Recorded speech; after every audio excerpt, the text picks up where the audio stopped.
Hi, folks. Hi. Hello. Oh, nice. Good evening. Good evening. Hello, all, and welcome to our Thunder Gay Belonging in the Bay. Whee!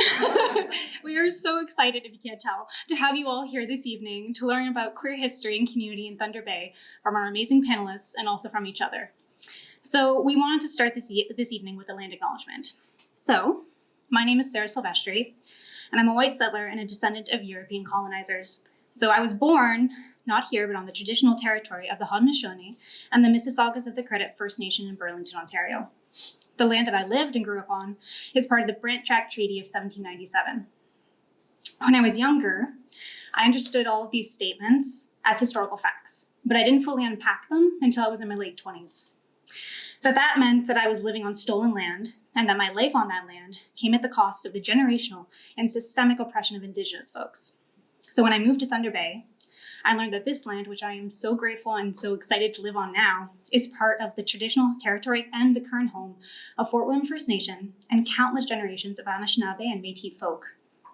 I learned about the treaties in Northwestern Ontario, the Robinson-Superior Treaty of 1850 and the numbered treaties, and I learned how the Canadian government is not upholding the treaties at all. And they never have, really. And that made me actually reflect on my own accountability and what I'm doing in my life to learn about the truth of Canadian history, especially as I work in a museum, and how I'm working to support reconciliation. So as we gather here tonight, during Truth and Reconciliation Week, I wanted to commit to integrating more decolonial efforts into my personal and professional lives. And I also want to thank you for allowing me to share, reflect, and learn through this land acknowledgement with you all here today. So, without further ado, I will pass it over to Sarah Di-Biagio, my colleague. We're both Sarahs, there's two of us. And she's going to inform you more about the event. Thank you so much. Hi, everyone. My name is Sarah Di-Biagio. I'm really just up here to share some housekeeping things with you.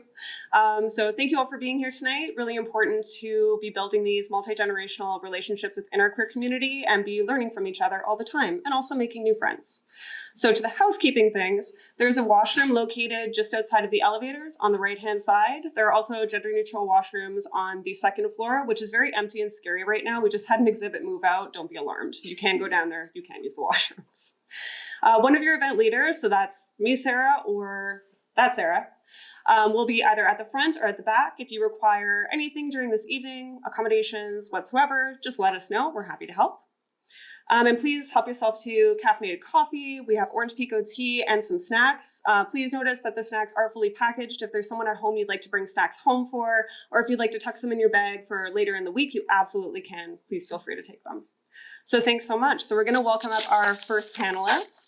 And we have Rachel first. Oh, it worked. No. We're good. It's all good. Wonderful. Thank you so much. Please.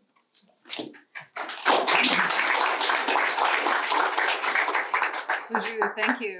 My name is Rachel Mishinen. I'm a member of Admontung First Nation, but I'm customarily and blood-born to Mishkegaugaming First Nation.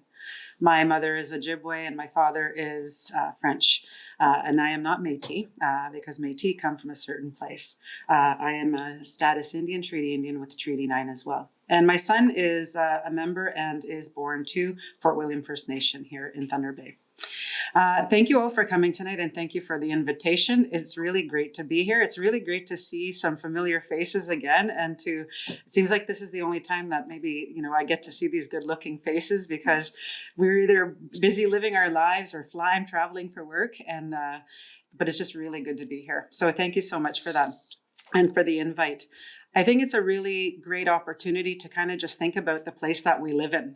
I lived in Toronto for 6 years. I had moved away for work prior to COVID, and I really struggled living in the city. City's really nice. You get to go to different, try different things, go to different art events, try different foods.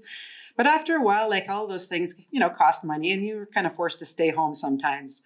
But also it's like the things that really matter to me is the point where I realized that these are the things that are important to me. One, land is important to me. Land, water, the natural environment, being on the land, being near water, and being with people that are really close to me, really dear to my heart. And being alongside friends who are working towards creating better places and better spaces in whatever environment they are working in or living in. And so for me, when I lived in Toronto, I struggled for the first 3 of the 6 years that I lived there because I really missed home and I missed the people here. But I also grew up here, and I also had very, bad experiences growing up in Thunder Bay as an Aboriginal person, Indigenous person, growing up here with racism and systemic racism in the education system, but also outside the education system, outside in our communities, where names would be called and called to myself or to my family, and where the education system actually also lacked the stories and perspective of Indigenous people. So it really created a divide in myself and my own identity. So I had a struggle with my own identity. And when I think about, when you think about your identity and the identities that you relate to, whatever those identities are, they're related to your race, religion, ethnicity, gender, whatever that may be. We have multiple identities. One of the things that I came to realize that even though I was in Toronto and my experiences that I had here in Thunder Bay, and whether they were good or they were bad, was no matter where I would be, that we are home. Who we are is home. Because even though I was in Toronto, I missed people, I missed my family, I missed my friends, I missed the land, all these things that are the physical parts of home. But those things live inside us. And those are the things that are really important, because those are the things that get you through the things when you're alone, no matter where you are. But coming home after 6 years, it felt really amazing to be back here, to be able to, be on the land, be by water, connect with friends, attend events. It just felt like really amazing. And so when I think about Thunder Bay and I think about pride and I think about identity and I think about home, I think about all the people that are working, that are giving energy, giving their heart, giving even money to contribute to things in the community, that are giving time, that are giving themselves, that are sharing a part of their own home, the heart and who they are, and all the people that have made their place, home, sacred, because we are all sacred. And so when I think about, the collective of the hearts that we all share and the work that we all do and the ways that we give and the ways that we want to create better spaces, it takes all of us. It doesn't just take the gay folk, the queer folk, the trans folk, the native folk, the Indigenous folk, it doesn't matter. It takes all of us, because each of us is a sacred space. Each of us deserve to be in sacred spaces, being respected, being loved, being cared for, being treated with respect. All of these things matter. And when I think about my role as a teacher and the roles that I played in, teaching children in elementary and in secondary and then in post-secondary and then ended up teaching classroom teachers, one of the things that I've always shared was that relationship is the number one thing that could really change things. Relationship and making people feel welcome, making people feel heard, making them feel like that they belong. We don't have any right to make someone feel like that they don't belong. Fear makes people feel like they don't belong. Fear is the wall that divides us. Hate is the wall that divides us. And hate stems from fear. The fear of not knowing, the fear of difference. The fear of you are you and I am I, and there is nothing between us. We have blood in our veins, we drink water, our hearts beat, our brains work, our bodies are functioning in whatever capacity your body functions. Our purpose here, what is the purpose of us being here? Our purpose is to enjoy the place that we have in our hearts, to be mindful that our hearts are also connected with other people's hearts. And we have choices to making those spaces better and safer for everyone. Thunder Pride was one of those places that I felt that I had that opportunity because of the hearts that came before me. Michael Sabota, David Belrose, and many others, many others who led the way, who worked with their hearts, who gave with their hearts. They didn't do anything out of ego. They didn't do anything out of power. They did it because they loved. Those are the best people. Those are the people that create the most loving spaces wherever you are, whether you're inside, whether you're in Toronto, whether you're in Thunder Bay. But those pathways that were created allowed people like me and my buddy Ellen to kind of, hey, let's go do something fun. Let's make something happen, because there's all these people here and they want something fun too. We just need some money. And we got some brains. Let's use our brains together. Let's bring everyone together, and let's bring all these good-looking brains together, and let's have a pride celebration. Let's celebrate Pride in Thunder Bay. And I never really thought about that, because I came out when I was 33 years old, and my son was 14 at the time. My son's a giant, and he's 6'5". Like, that's how tall he is. And he's a big Ojibwe guy, beautiful hair. His name is Jade Chapman. And he is just one of the most gentle human beings I've ever met. And it was actually, through him that really I was able to come out, that I was able to come out of the closet.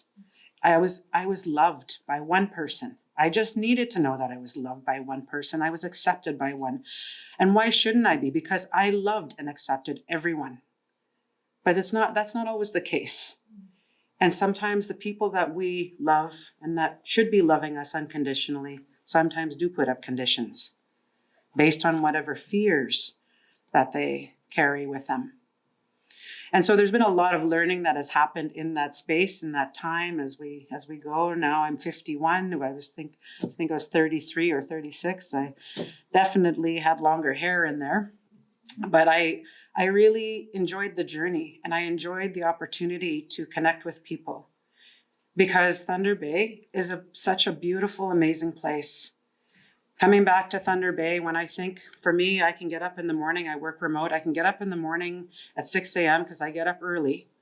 And someday you young folks, you'll get up early too, earlier than you do right now. If you're not just getting up for work, you'll get up, you wake up, and I can throw my fishing rod in my vehicle and I can go fishing at any river. I can go to Dog Lake, I can go anywhere and be safe. I know I'm safe, and I can fish, I can harvest, I can be on the land, and then I could be at home working at 9 o'clock in the morning, engaging, interacting, go in the community, get some lunch from local places and supporting local businesses, making those connections as well. Because every little thing that you do actually makes an impact on others. And those little things, they all add up to big things. And when you bring a bunch of people who are doing all these little things and you bring them together, it becomes one big thing. And that to me is when I think about Thunder Pride. When Thunder Pride first started, it was a collective of all these little, big, beautiful things that everybody was bringing to the table. And we were able to, look at how do we do this in the city of Thunder Bay that has racism, that, where there's going to be homophobia, because it's everywhere, transphobia. And so it felt so safe, though, being with those people, all of them, with everyone in that room, because there were straight people and there were LGBTQ2S trans people all present, but everyone worked together. And it became one of the most beautiful experiences that I would have in my life. And what a way to celebrate, something so big with such amazing people, with big hearts, and creating spaces for the rest of the, community to share their big hearts and to be accepting and loving and celebrating just the diversity of everything that makes us so unique, but also makes us so the same as you. We want love. We want peace. There's certain things that we all want, and that makes us no different. And so for me, when I think of Thunder Pride and I think of Thunder Bay and I think about inclusivity, each of us, every single day, is doing something. And even if you feel like you're not doing something, a smile that you give to someone can create a safe space.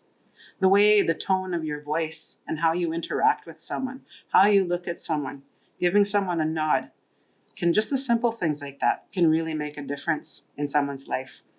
But I'm grateful and I'm glad that I had the opportunity to work and walk alongside such beautiful, spirited people. And for that, I am forever grateful. And knowing that what you do, you always do from the heart, because I don't live any other way. I will only ever do things from my heart. So miigwech, and thank you, and I'm happy to be here.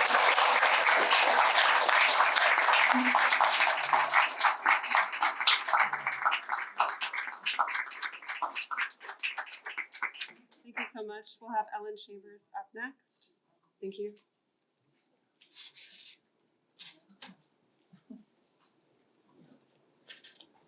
I can't tell you how lucky I am to know Rachel Mission.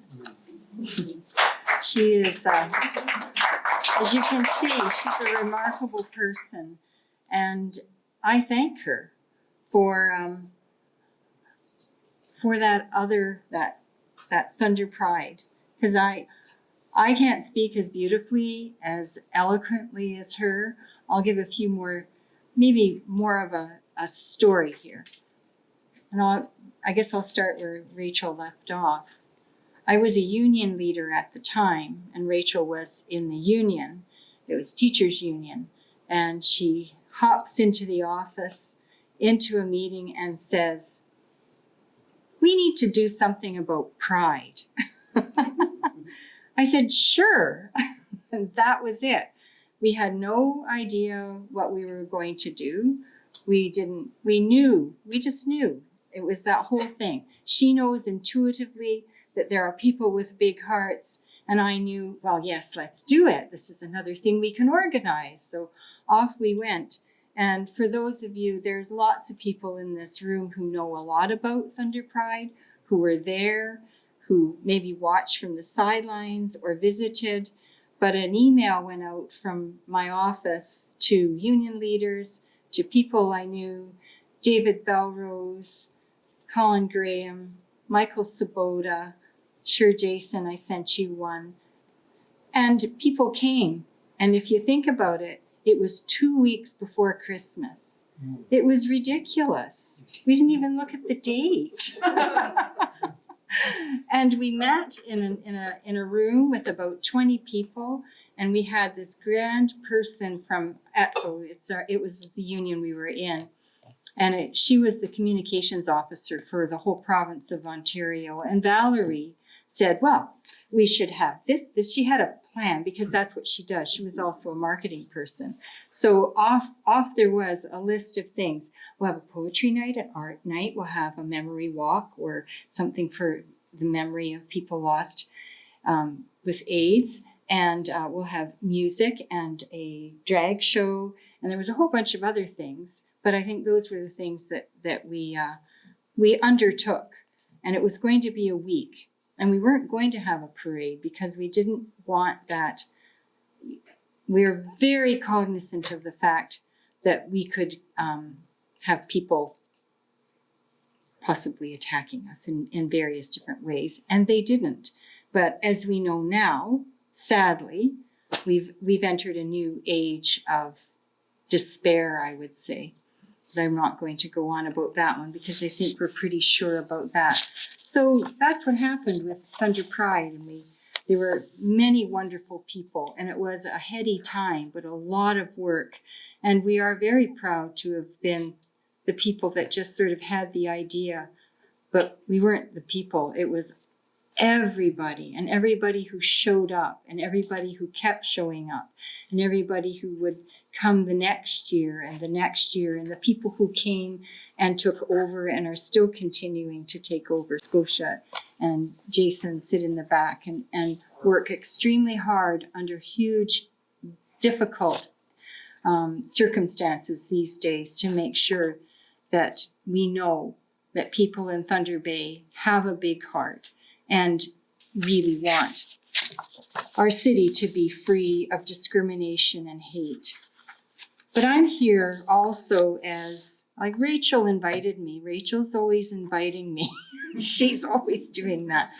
And I'm an ally. I'm a mother of 3 Métis adult children, one of whom identifies as straight. And it was my son who came to me one day, phoned me actually. I was writing report cards and said, "Mom, I got kicked out of school. I've been suspended." And I said, "Oh, well, like what for?" And so he was fighting. And he finally had enough in his final year of being called a faggot and other such terrible slurs. And so at the end of the day, after we all met, the family all met at his dad's house, and then I did get to ask one of his sisters, I think they were all, Gabe was in grade 12, but he'd already talked to them and said, like, who won the fight? I didn't want to ask him. I didn't want to be the mom that, I had to be very careful about this. No, it's not good to fight, Gabe, but who won? It was him, of course.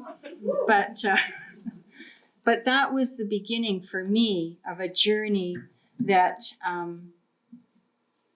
became the changing of my life. And it's unfortunate that it has to come that way, to be the mother that says, okay, all right, enough of this. We're going to see what we can do about this.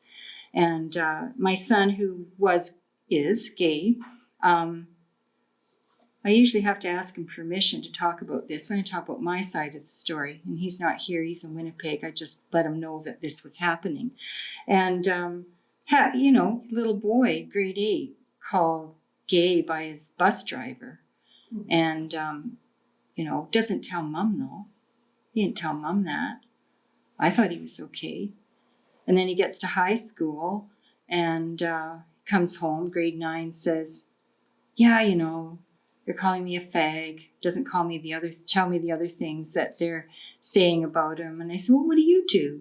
Well, Gabe, thankfully, like Rachel's son, he's not 6'5", but he is 6'2", and he was pretty much that tall then. And I'm thinking, okay, thankfully, he's tall, he's big enough. And thankfully, he's a really smart-assed kid. So that was his retort, some smart-ass thing back to the kid who would say this to him.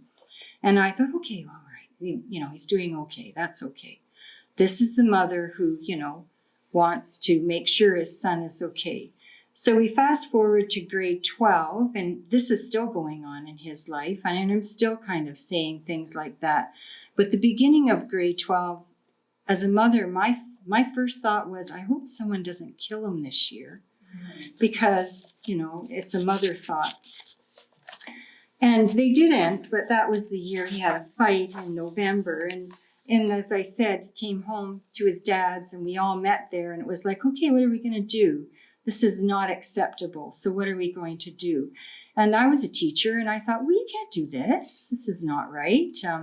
He can't go to school finally. He's 17 years old. This shouldn't be happening. So we all looked at everything, and he said, okay, well, we'll see. And we went to see the principal, and the principal was pretty good. Like, he didn't think this was an acceptable thing. He was a very nice man and everything, but he didn't know what to do. And when he said, and I'm just going to have to qualify this. I happen to be the chair of the Lakehead District School Board as I speak. So I'm talking about history here. And I sort of thought I had to reveal myself here. And they didn't really know what to do. But the one thing that they said that I knew wasn't right, they said, well, every time it happens, come to the office. And I thought, no, you don't make the victim do that. And I knew intuitively, not having had a heck of a lot of training in much of anything, except maybe through my union, but I knew that wasn't right. And we all knew that wasn't right. So we went back home and thought things would carry on, knew that we could file a human rights complaint. We knew that. And so then that carried on until April. And then finally he said, I've had enough. And I said, okay. By then he's 18 and he has to file his own human rights complaint, which is what he did as a brave young student in high school, and filed a human rights complaint against my employer. And the rest is kind of history. And I wasn't afraid of that. I wasn't afraid of my employer. I just knew I just had to figure out how to navigate that and how I was never allowed to have a sweeping statement of how horrendous school boards or that school board was only to say every time it was about my son. And so in the background, while all this is happening to my son at school, and we're trying to figure out what to do, we tried to figure out what to do. And the internet was there, of course, but this is 2003 when it happened to him, 2004 when he filed the complaint, and 2005 when we had the mediation and David was there. And so what I did was, okay, I have to figure out what to do. So researched and found out, and then it was, well, who do I go see, talk to? I don't know who I talked to first. I think it was the school guidance counselor who gave me your name, maybe Cindy's name, Cindy Fraser, that's who it was. Anyway, and there had been a whole bunch of people in the past, like David Belrose and Cindy Fraser, who were trying to make schools safer.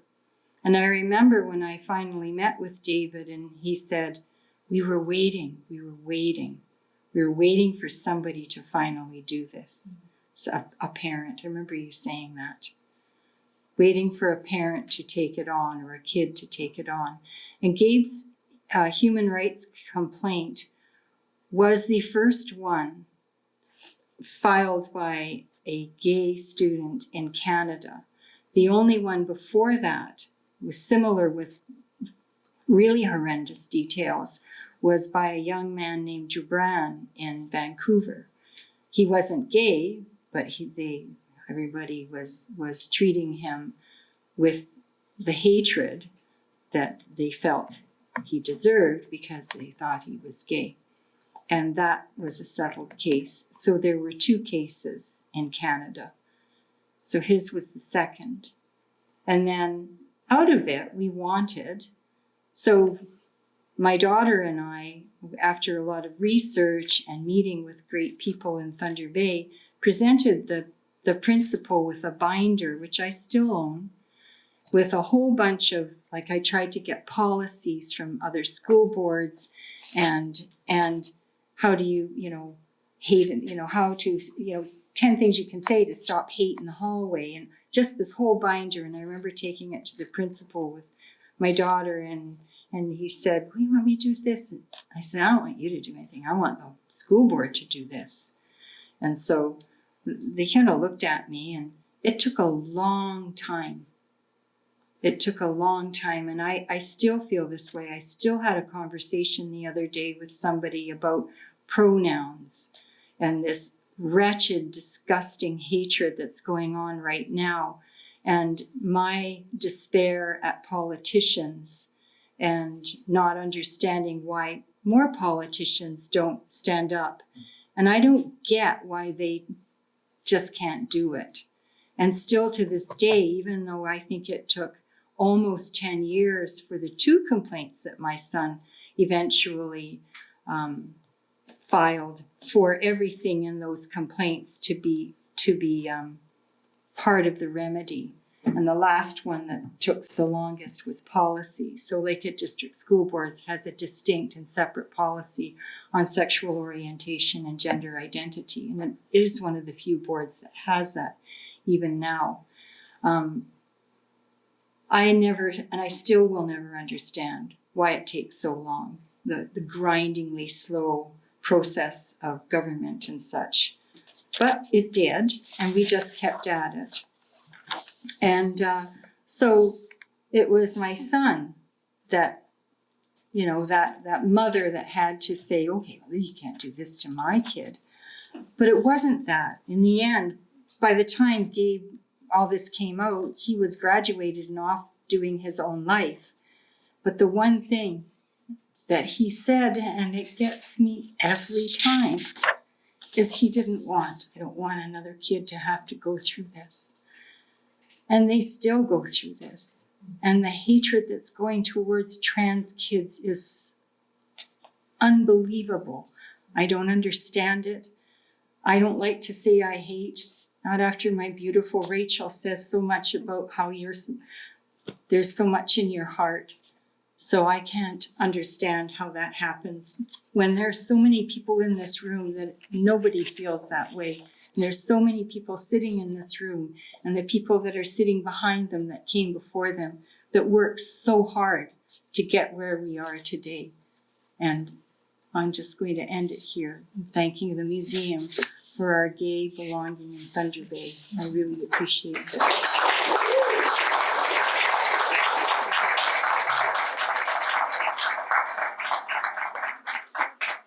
you so much, Ellen. I'm gonna cry through this whole night. Colin, you're next. Beautiful. Just kidding, I do a presentation. Could you imagine? We were joking earlier about how I showed up with my computer. I did, I scared Ellen really bad. She was like, you came like really prepared? And I was like, yeah, I did. Yeah. No, I just want to leave it in the car. How do you go up after those two? Like, right? Right? Thank you, Ellen. I mean, thank you, Rachel. Thank you, Ellen. And I'm so yeah, twinsies.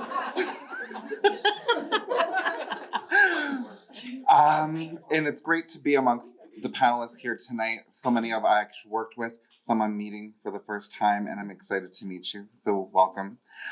I don't know how I got asked out of my cubicle to be here tonight, but here I am. JL Chung. Who? JL Chung. Oh, they said jail. I was like, what? No, JL. Recommended. Woo! Jail time. I'm like, oh. Thank you. Yes, jail. All right. Bonjour.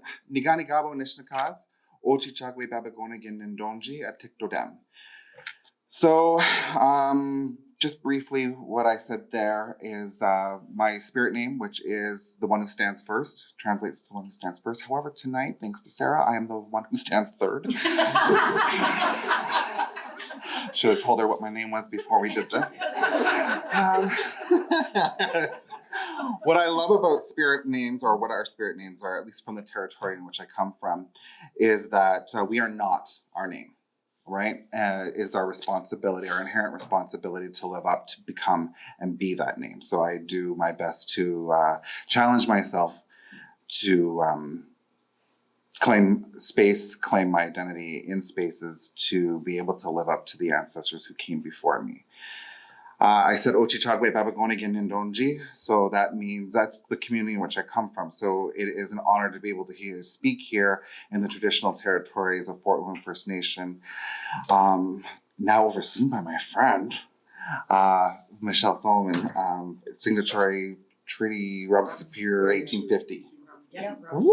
I got it. So it's always an honor to be able to speak on this land. I live, work, and play here. I was born and raised in Thunder Bay. Ochichagwe Babagonigan translates to crane swooping over shallow water. And now what I love, and I always bring this up, I always incorporate language into when I speak. And the reason why I do is there's so much power in language. I think that language is something that has been, can be, and is still to this day weaponized. And why I bring that Anishinaabe language into when I speak is, so when I think about the community in which I come from, crane swooping over shallow water, it's our language was based off of the things that we seen or saw, or things that we experienced. And so when I think about crane swooping over shallow water, I can only imagine the picturesque place in which I really come from, or my blood memory comes from, up in Treaty 3, which is just outside of Kenora. It's a small community called, in English, it would be Dolls. About 20 minutes outside of Kenora. But it tells me so much more about who I am, where I come from, but more importantly, those who walked before me are. And so my ancestors coming from a place where the cranes swoop on shallow water and nest, tells me I come from a land that's Minoman. Does anyone know what Minoman is? Yeah. Oh, wow. Well, right. Look at the, okay, anyone behind the front row know what Minoman is? That's beautiful, thank you. I appreciate you knowing that. Yes, I come from a Minoman community, which is wild rice. And why that's so significant and important is we all know, because of Isaac Murdoch and the great advocacy work that comes from the Huron Superior Treaty area with Water is Life, to my ancestors and still to the people of my community today, Rice comes a close second. Monoman is a close second. That wild rice tells me it wasn't just sustenance, it wasn't just food, it was also used in trade. It was used as economy long before we ever thought about living in a time of the modern world we live in today. My community has recently been changed from Ochichagwe-Babagonigan to Nisatchuan. And I think it's because I'm one of 5 people that can properly pronounce it. And I became a threat to the seat of the chief, if you will, because people were dying off. But this got me equally excited because Nisatchuan translates to people of the river. And some of you who know me know that I'm a huge fan of Tina Turner, and I got to sit front row at her last show, which was amazing, right? So I'll never forget when they changed the name to Nisatchuan. I was like, Lorraine, this is our chief's name. And she's like, oh, Christ, Colin, what? And I said, Nisatchuan means people of the river. She goes, yes, I know. And we get along, we actually get along. I just like to annoy her because it's my thing. And so I said, this is beyond exciting. She goes, why? I'm like, because that means I'm proud Mary. Right? Favorite lyric of my favorite song. So we are now Nisatchuan, and I said a Tikdodem, meaning my clan. So my clan is the Caribou clan. And why that remains significant to what I'm going to talk about tonight is it's a big part of my identity. I come from, well, clearly a long line of caribou. I mean, that's how, right? And when I think about clans, for me to do a full clan teaching would take me 7 days and 7 nights, just like it would take me 7 days and 7 nights of talking nonstop to give you a fulsome, comprehensive understanding of the 7 grandfather teachings. So when I see the 7 grandfather teachings on a wall, I think preschool, because there's actually over 1,000 stories and 1,000 teachings per word of per teaching. So when I think about the clan, I'm not even scratching the surface with you when I tell you who I am or what people I come from. So being of the Caribou clan, when I think about caribou, I think about how caribou are a giving animal. They are an animal that we harvest. They are an animal for not just for food, but also for warmth, clothing, tools, all sorts of, but also being caribou, we're herd animals. We're very communal. We're recreation. We were in charge of recreation. My inherent responsibility as a caribou is to live up to being community driven, which is why I know I'm in the right place at the right time professionally, as well as how I engage with community today. As I've been doing community development work now for 26 years. Oh, that hurts. However, thanks to the modern science of silicone and Botox, I am held together with hope, spit, and a prayer. What I would like to really also reiterate, now that that's my traditional quick introduction. I know that Sarah's like, wow. All right, English. My name is Colin Double L Graham, just like the cracker. And I have lived, worked, and played in Thunder Bay my entire life. So it's been a journey. Now, I wake up at 7:30 because I'm not quite 51 yet. I know, she's gonna just take me out back after. That's why I'm gonna leave before bingo starts. But no, just all jokes aside, I've always been someone who's been lighthearted, and my experience within Thunder Bay has been, for the most part, quite an adventure. I've always been a rebel. I think that's also why I get to sit up here with y'all today, because you're all rebels. And I just learned what not to say because you made bigger boo-boos than me. Or how to say it nicer. Just kidding, no.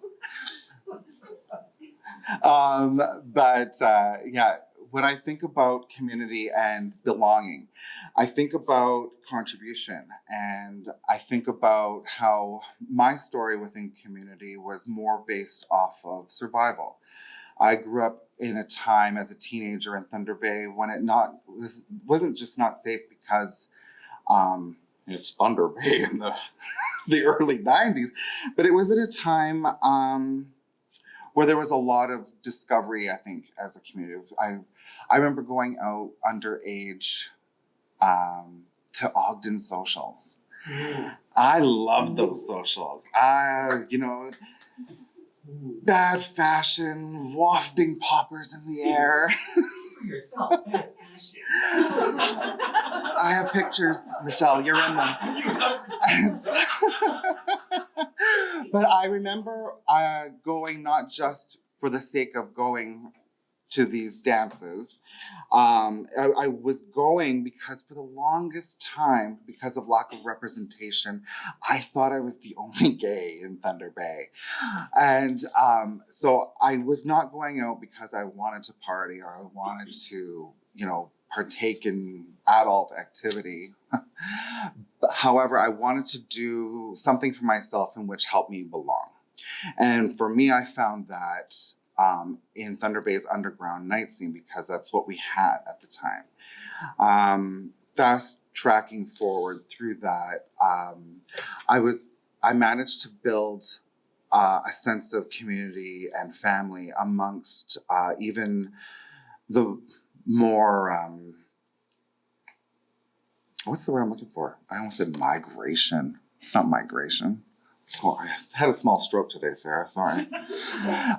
The more people that were marginalized. That's the word. Marginalized. And I ended up creating a sense of family amongst a lot of the local drag queens at the time, as well as those who worked in trade.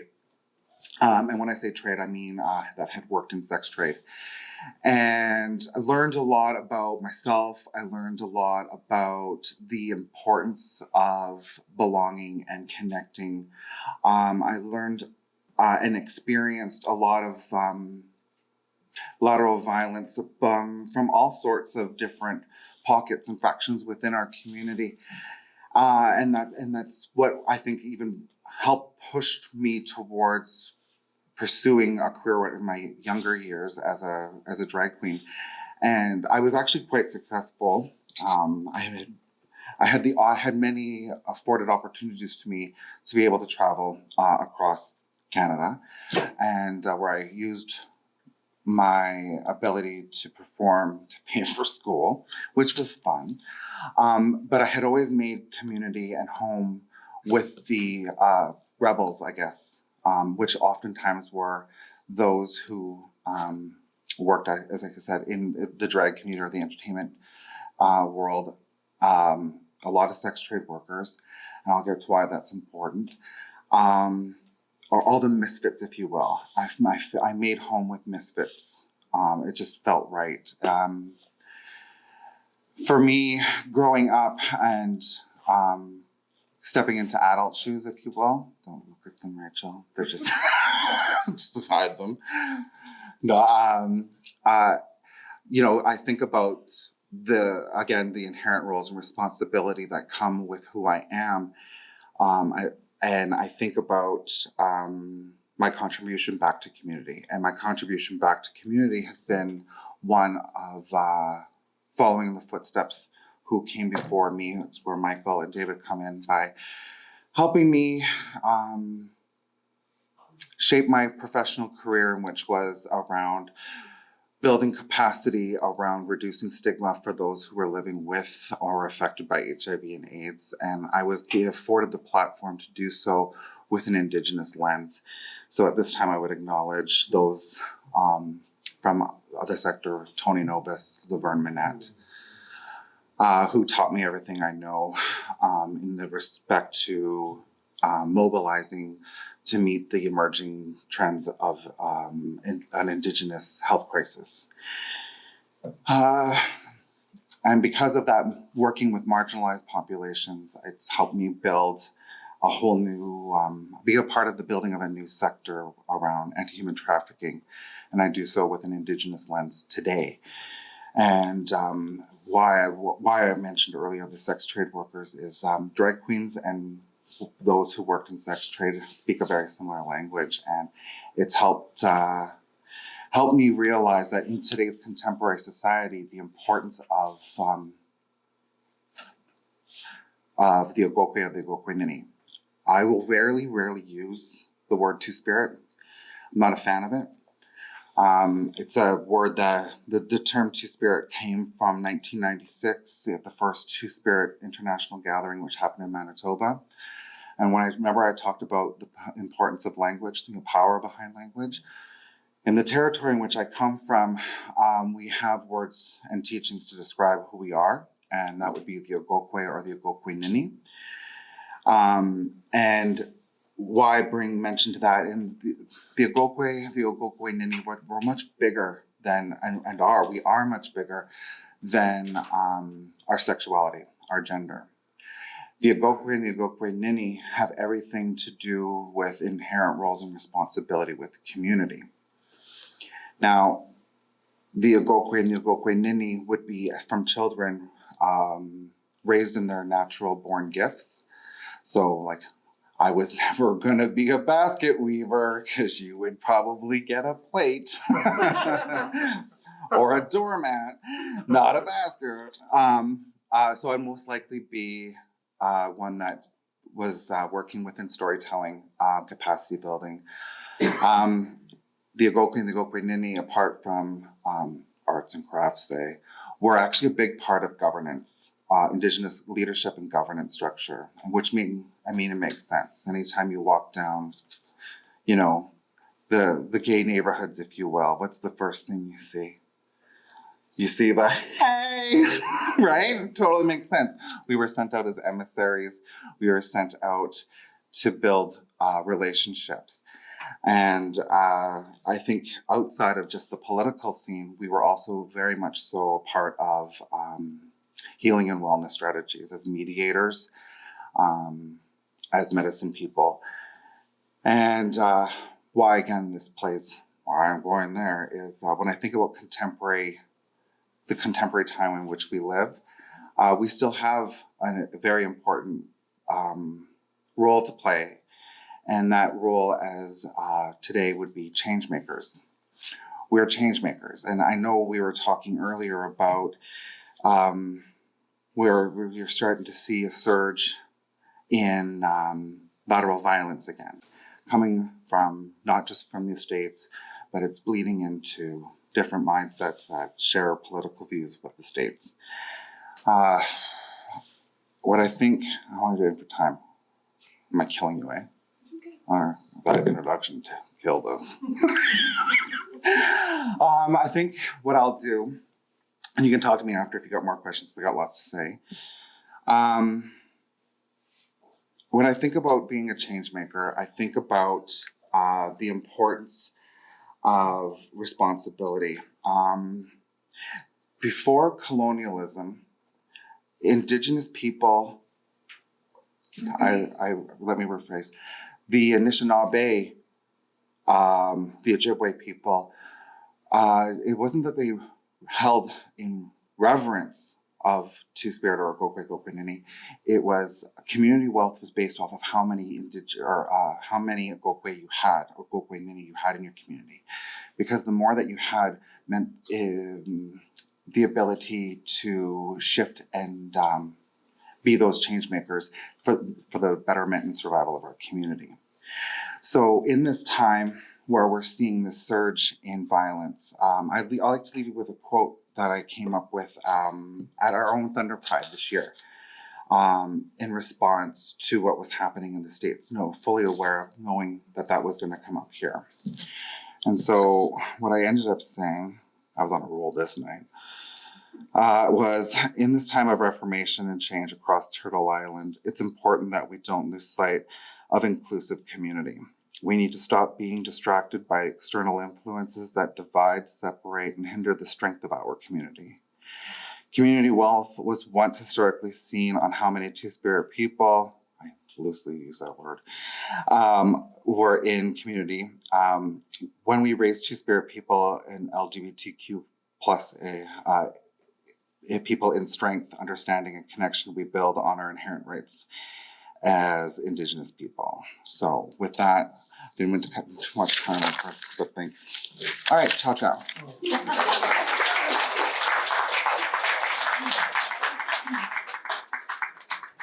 Thank you so much. It's wonderful. Next, we have Michael.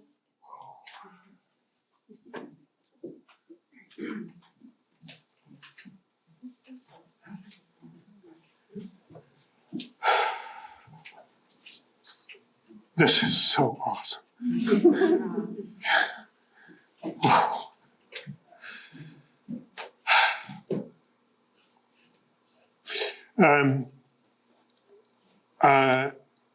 Some obvious things.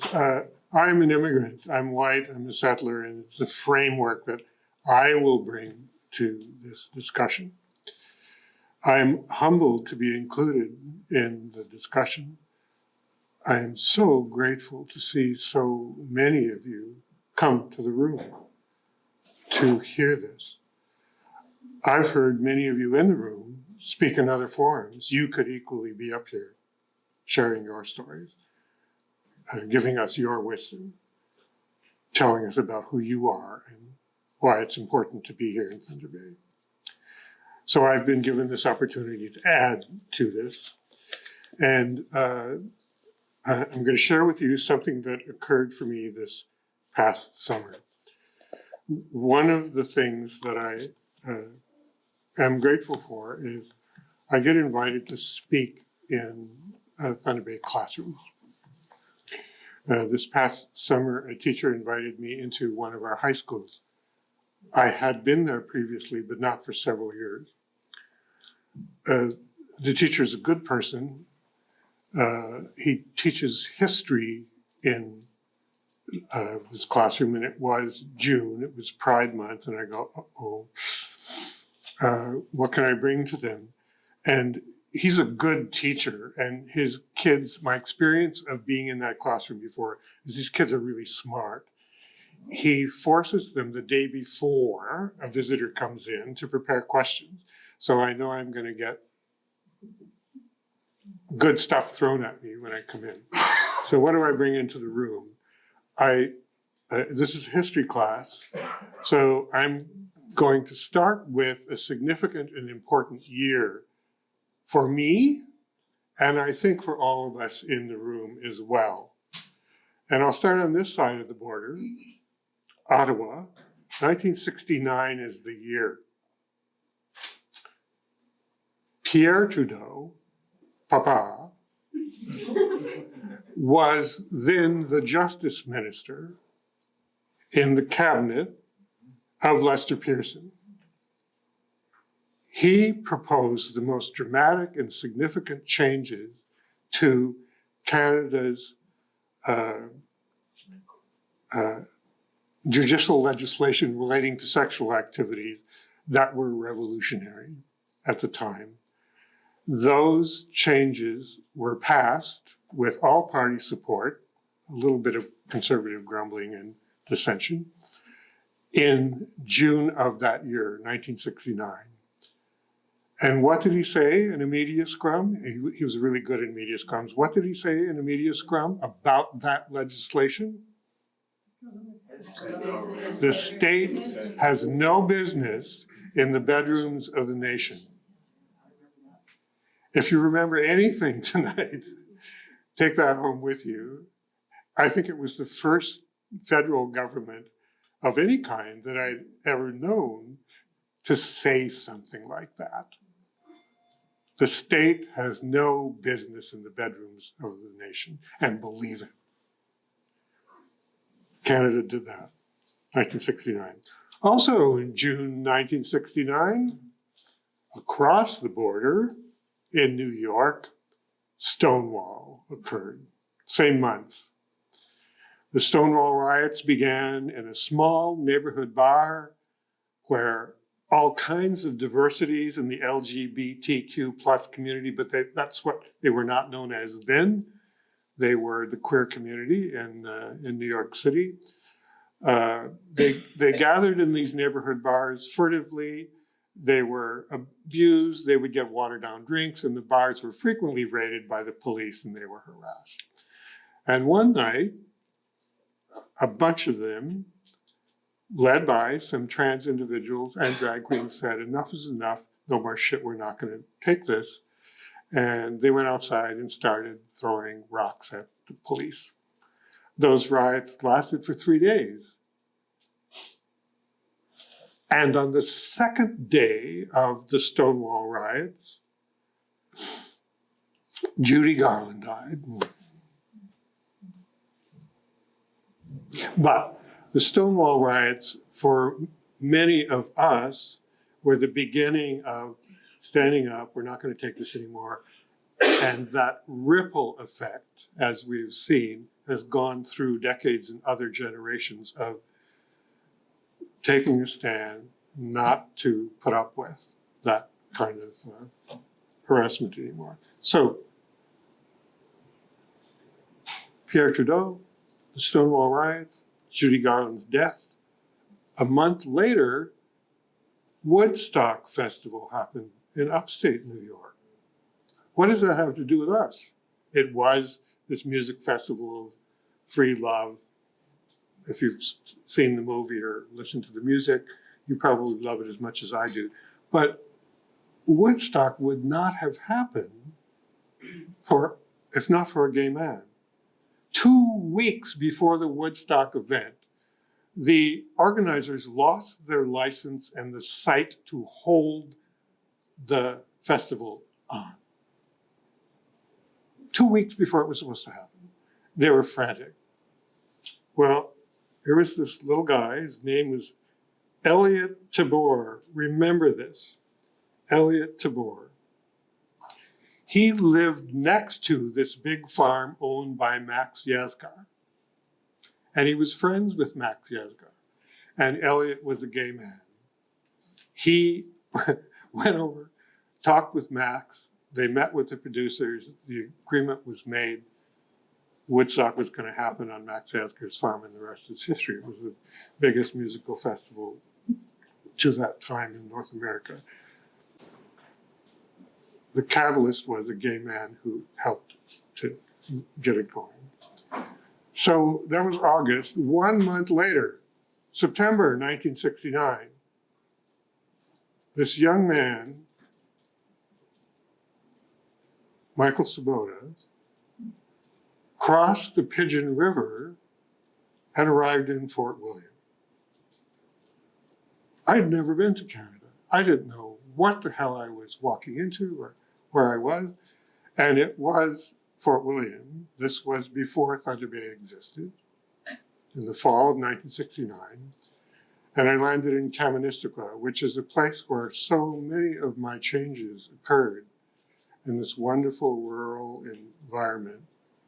And I got to meet people like Dennis Morbin and David Belrose and John Books, and wonderful people who would influence many further years of my life and become colleagues in work, become colleagues in forming the second gay organization in Thunder Bay. The first was on Lakehead University campus, and David can tell you about that. We, a bunch of us got together and formed Gays of Thunder Bay, which quickly became Gays and Lesbians of Thunder Bay, which quickly became Gays and Lesbians, Bisexuals of Thunder Bay, et cetera, et cetera. And you know where that goes. And thank you for mentioning, he's just stepped out of here, the usual Fort William location, the Ogden East End Hall, where those socials were held years and years and years and years ago. And we would put an advertisement in the paper that said, social, usual Fort William location. And everybody who knew and arrived and we held many, many, many, many of those.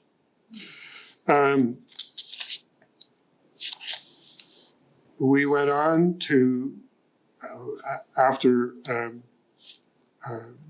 Days of Thunder Bay, Thunder Gay Magazine, a community television program that operated out of McLean Hunter for years. And I got to say the F word live on the air, which caused all kinds of shit. I got called in to the mayor's office for a consultation. I knew him vaguely. He wasn't upset about me, but he was upset about the reputation of the city, that somebody would use the F word on the air. It's perfectly natural to talk about condoms and dildos and other dental dams and other sexual devices as fuckerware. You know, it's like hosting a Tupperware party. I got called into the mayor's office about that. And I had to promise that I would never use that word again on television. And I haven't. What? Later I did on radio and other places and in print. I've had the good fortune to visit all 10 of our provinces. I've lived in Toronto and Fort Frances and Mulgrave, Nova Scotia. I'm living in Thunder Bay by choice. This is where I want to be. This is where I want to continue to do whatever I humbly can to help support our diverse and growing and fabulous community. And thank you for being part of our story tonight.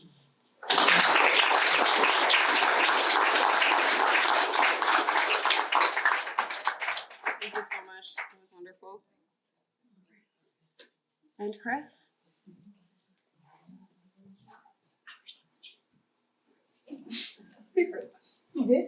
Shut up.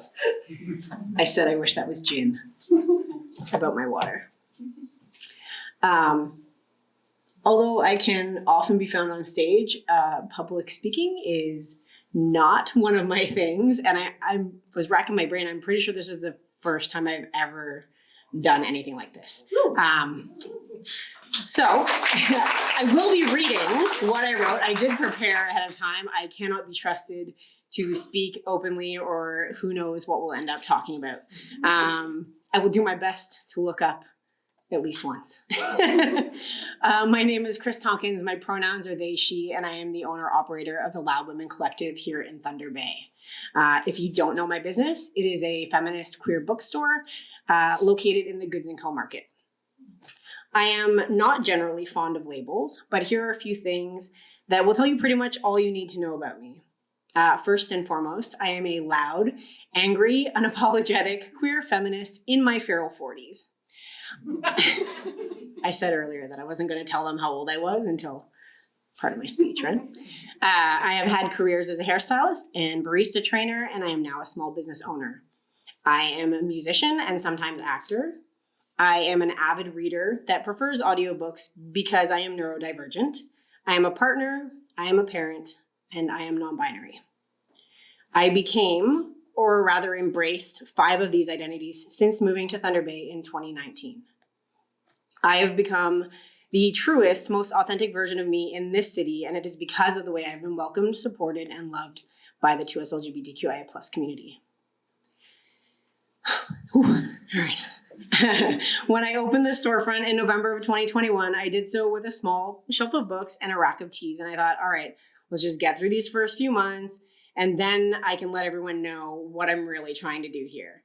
What was I trying to do? The Loud Women started as a feminist book club 3 years before the store opened, and the goal was to encourage people to read outside of their comfort zones.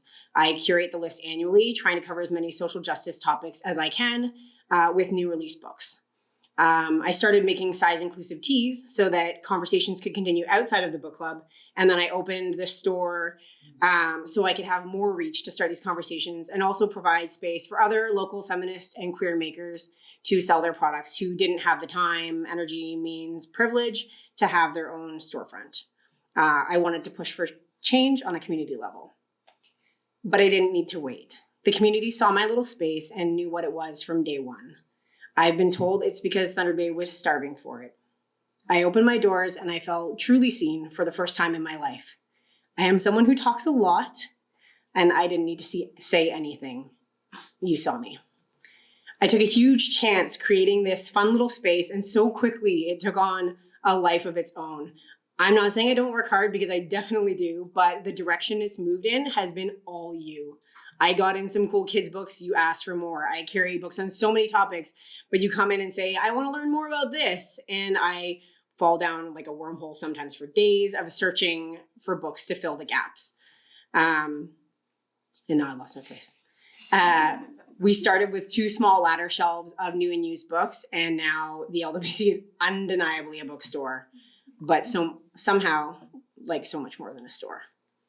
It's a place where people come to learn, grow, chat, debate, laugh, find community, have a cry, find support, and be seen.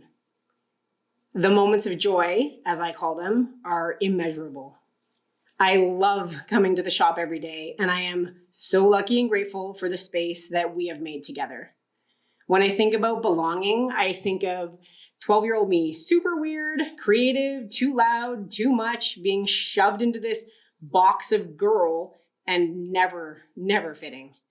When I think about belonging, I think of how long it took me to get to this place of feeling like I know exactly who I am, to be surrounded by my people.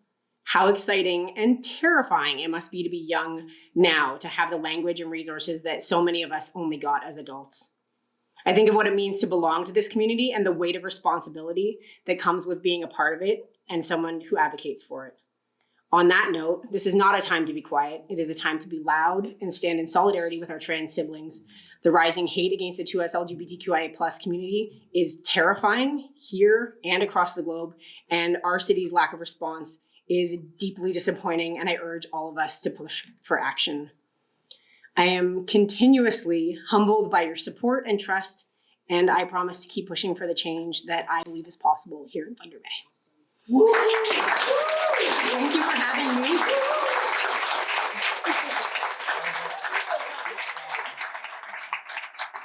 Thank you so much.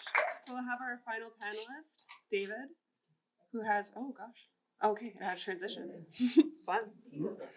All right, your clicker's right there for you. Yeah, thanks. Okay.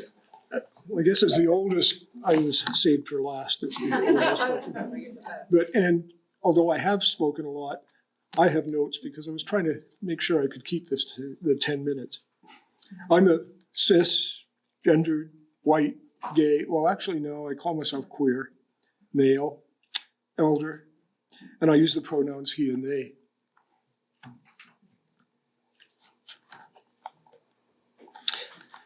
On May 31st, 2011, I stood outside Thunder Bay City Hall watching as a rainbow flag was raised to celebrate Pride Week. And I felt joy and gratitude at witnessing something I had often thought would not happen in my lifetime.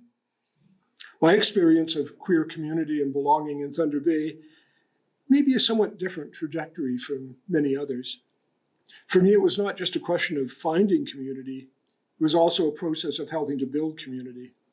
And with that first flag raising, I finally experienced a sense of really belonging in this community.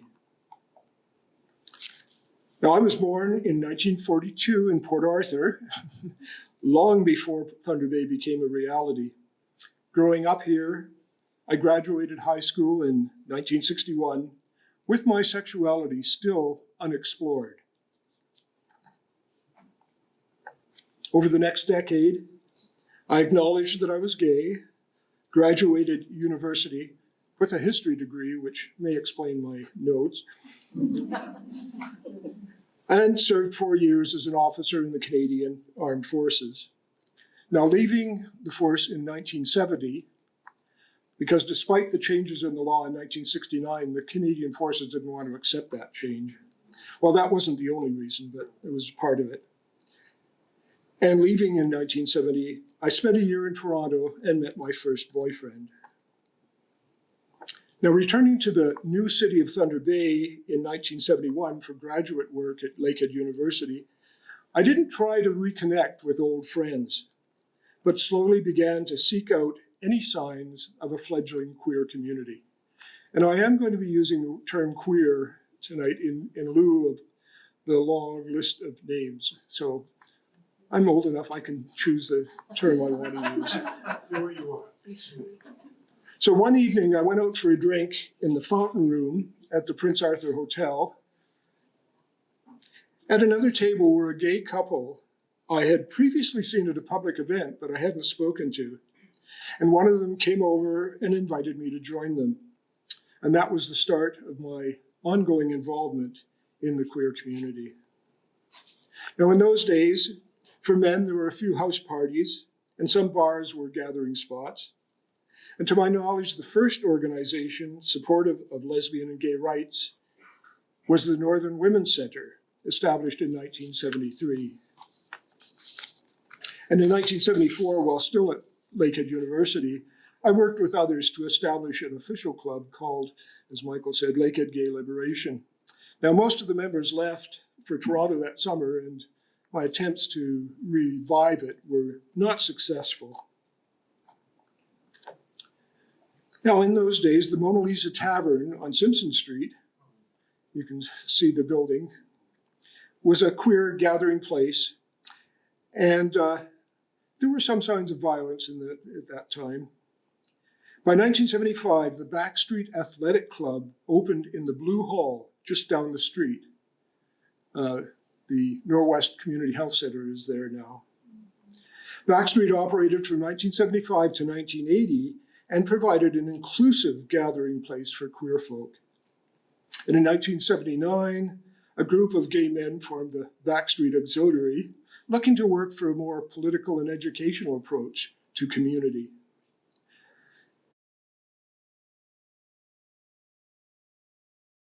Blue Lounge were bars on South Cumberland Street, and they provided a social focus for many in the community from 1998 to 2004. And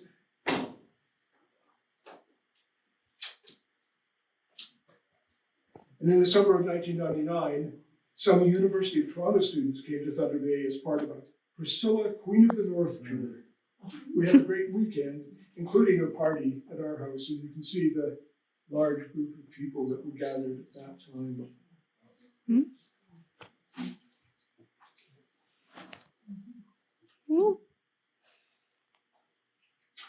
I think the queer community continued to grow and evolve and change during the first years of the new century. A number of short-lived ventures, support groups, websites, and so on came and went. A major focus was marriage equality, which was achieved across the country in 2005. In the center, you can see the protest when Cabinet Minister Joe Camusi decided he was going to vote against same-sex marriage. And our current mayor. Right. And the Yeah. in fact, I really digress because after the same-sex marriage was legalized, there was a picture of Joe and Ken Roshkoff holding hands. Even though they defeated, I really thought that was one of the most interesting photographs.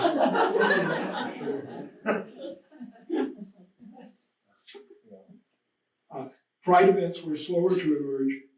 In 2002, a Pride weekend was held in LU, planned by Pride Central, and this became an annual Pride in the North week.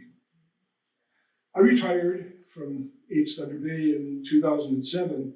The next year, Rainbow Health Ontario was formed, promoting health, wellness, and improved access to services for communities in Ontario. So for 6 years, I was the community outreach worker for the Northwest, with an important part of the work being to address trans and seniors issues.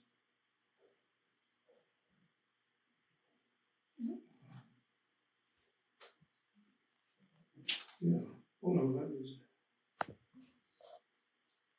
I thought I was going to be able to do this really smoothly.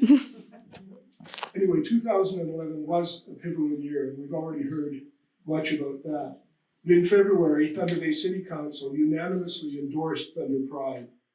And on May 31st, the Pride flags were raised. As I said at the beginning, that was a powerful and emotional moment of belonging for me. The citywide Thunder Pride featured a week of well-run events. And then the first Pride Parade in 2013 saw us marching from Waverly Park down to the marina for Pride in the Park. Pride events have grown and evolved, now jointly planned by Thunder Pride and Rainbow Collective of Thunder Bay. So the queer community has continued to develop and evolve. Sexuality and Gender Equity, or SAGE, developed as an umbrella of community agencies and schools with youth and trans support groups promoting inclusion and equity. And drag has been an important focus of social and cultural life, with bars, restaurants, galleries, etc., promoting inclusion. Now, the recent growth of bigotry and hatred south of the border and here in Canada has shown the need for constant vigilance and community building. Now, despite our complaints about the city, I think the recent healing rally at City Hall actually that was supported by the city and by the two major school boards does show that things have changed. And the people gathered at that evening, it felt really good. It really felt as though we were a community that was here and that we were part of it. But as everybody knows, that's it. We have to, we have to keep going. We have to keep paying attention. Vigilant. We have to be vigilant. And we have to care for each other.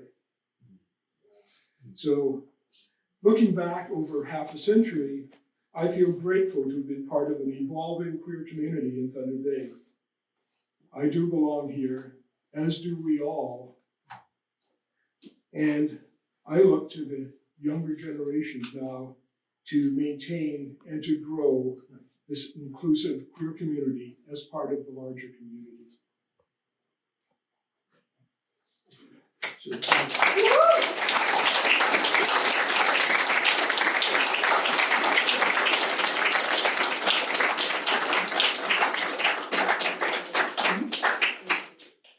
Thank you so much. That was wonderful. Blown away by all the stories that were shared here tonight. Thank you everyone for being here.